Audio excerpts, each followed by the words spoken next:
Up Shane, we are talking cars. This is the Audi A4, the 1.4 TFSI variant. This is also known as the B9. So comparing this to its predecessor, it has lost a bit of weight. It has gone in a diet. How many kgs to be precise? 120. Not only is it a bit wider, a bit longer, it looks a bit lowered compared to the predecessor, at least in my eyes. I like this new approach, which is a lot more outgoing, a lot more muscular, a lot more aggressive. So I guess it is quite ready to bring the fight to the likes of the Julia and the 3 Series. So talking about looks, I really like the aggressive approach when it comes to this one. There are two lines on the hood, which adds a bit of muscle into the looks of the car. I like the angular headlights and the who can ignore the gigantic Audi grille right in front of you. I like it as well, and the chrome surrounds. I like the placement of these PDC sensors on the right areas on the bumper, and beneath it you get a plastic insert for your otherwise fog lights. Moving over across to the sides, this is equipped with optional 19-inch rims and tires. They look amazing. They look really nice. I like that. Right next to it are these subtle side skirts, which adds a bit of muscle into your A4. There's a design line running through from the fender all the way to the back. You get a side mounted indicator, and then you get these chrome window surrounds, which look amazing. The cherry on top is the sunroof. Yeah, what are your thoughts on the looks of the car so far? Are you as convinced as I am, especially comparing it to its predecessor? Yeah, no, let me know in the comments. So this is what your Audi A4 looks like from the rear. Doesn't really excite me like at all, zero excitement whatsoever. But I can say it is quite decent. On this particular one, there was an aftermarket carbon fiber spoiler that was put on, which looks really nice. It really does work with the white.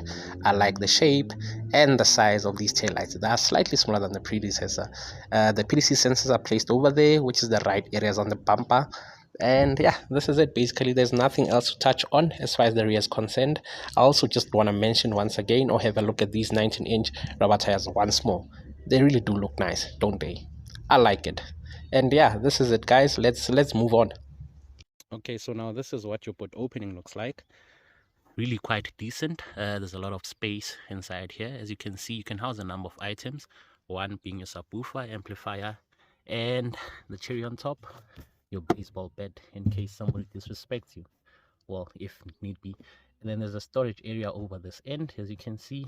I'm a cry nicer corner, and then right beneath it, do we have a fully sized spare wheel? I think so. Okay, nah, disappointed.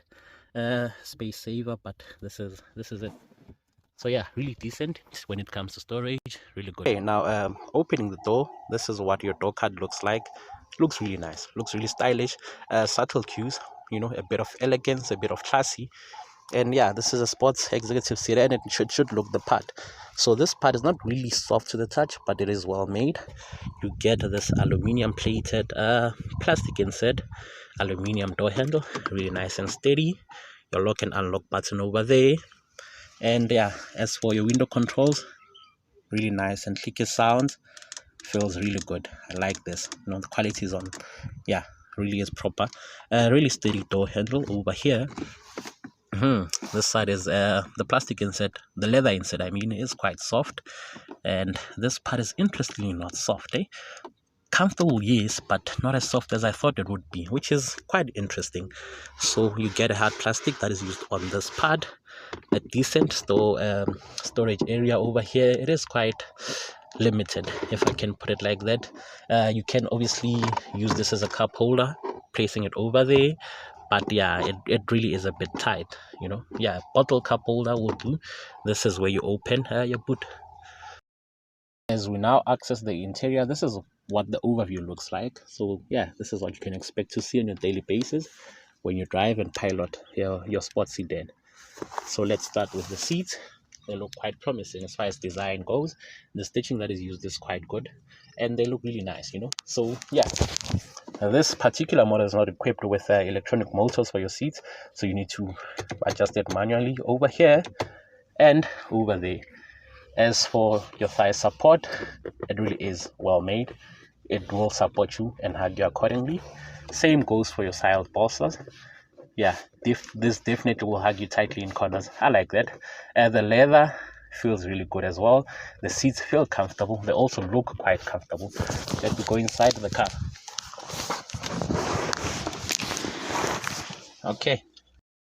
Okay, so this is what your interior overview looks like actually. I'll give you a moment.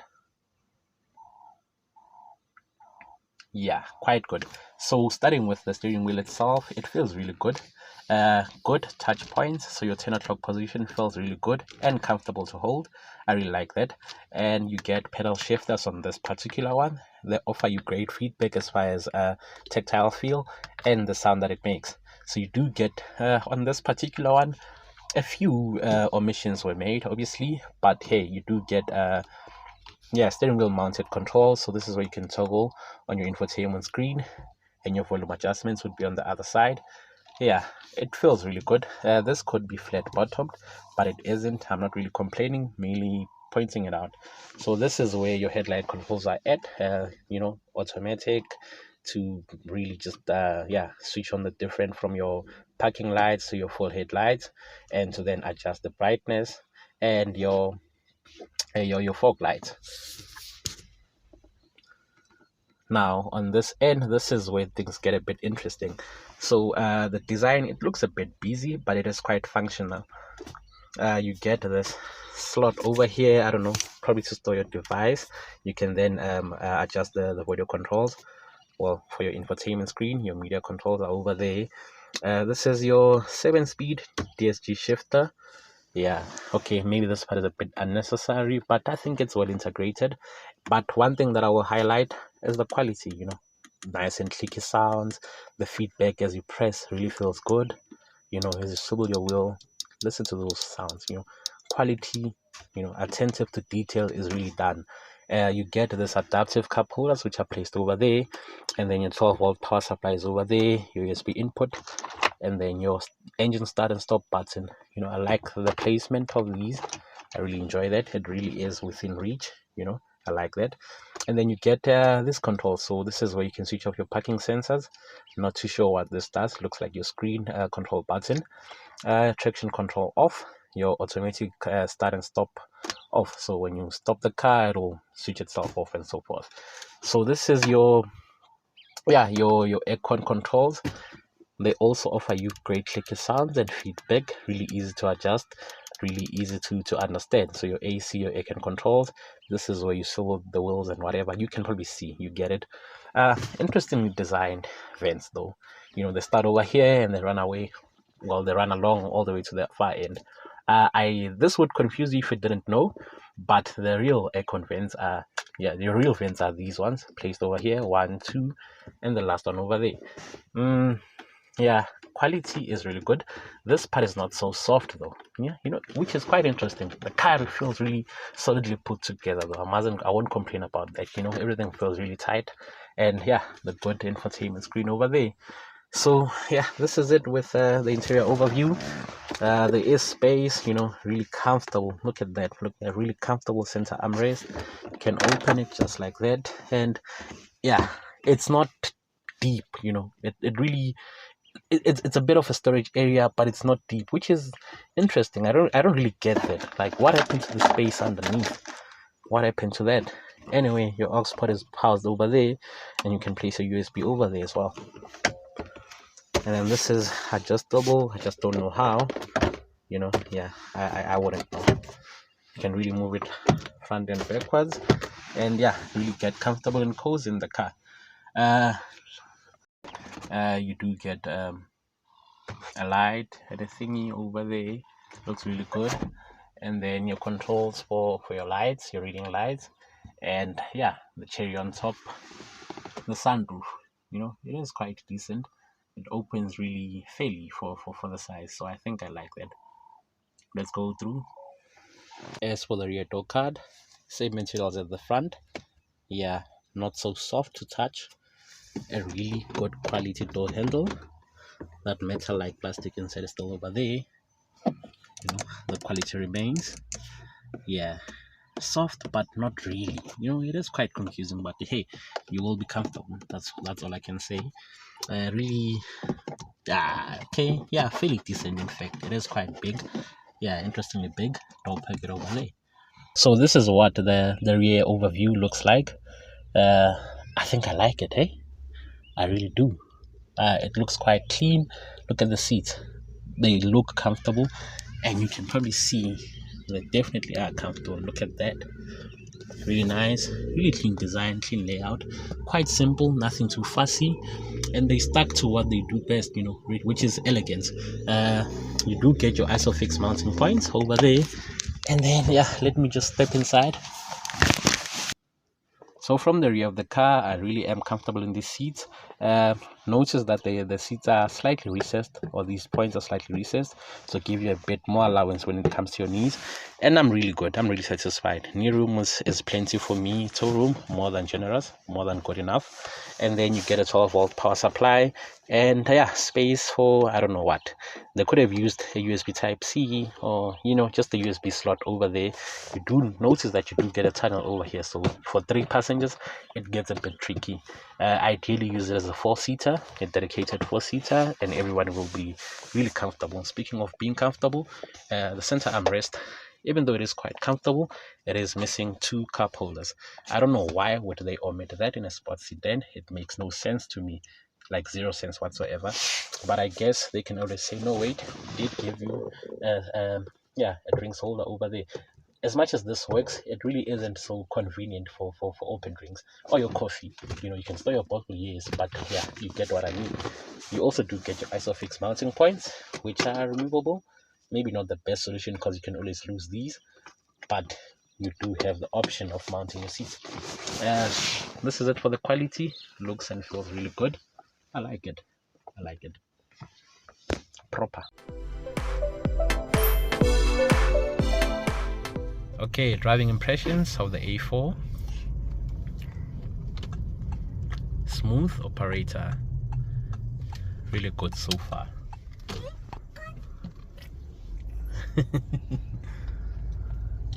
Okay, you know, your built-in navigation is quite good. I like that. Instrumentation looks really good. NVH levels are good because the road is a bit rough, but it's not loud, you know. Your 7-speed DSG box, you know, changes up really smoothly. Well, I've got a passenger in the car, so don't be surprised. Very smooth, so you don't feel it upshift. Yeah, okay. Steering wheel also feels really direct.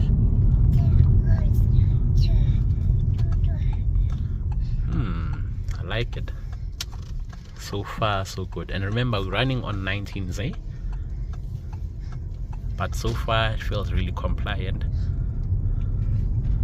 And then let's look into power. 110 kilowatts of 110 kilowatts, 250 newton meters of torque. That's more than enough for your daily needs. Well, you could get more, and then you'll opt for the 2-liter diesel or turbo petrol. So this is the 1.4, and I think everything so far should be more than good enough.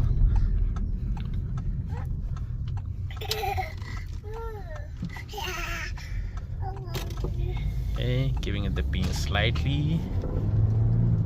Nice. Like everything is so smooth, eh? It feels like butter. Everything is just well put together. And this is a front wheel drive car, and it feels good, you know, it behaves accordingly. So far so good. I like the fact that NVH levels are good, noise is really suppressed, 0 vibrations whatsoever, and yeah, no harshness whatsoever. Very comfortable. Beautiful.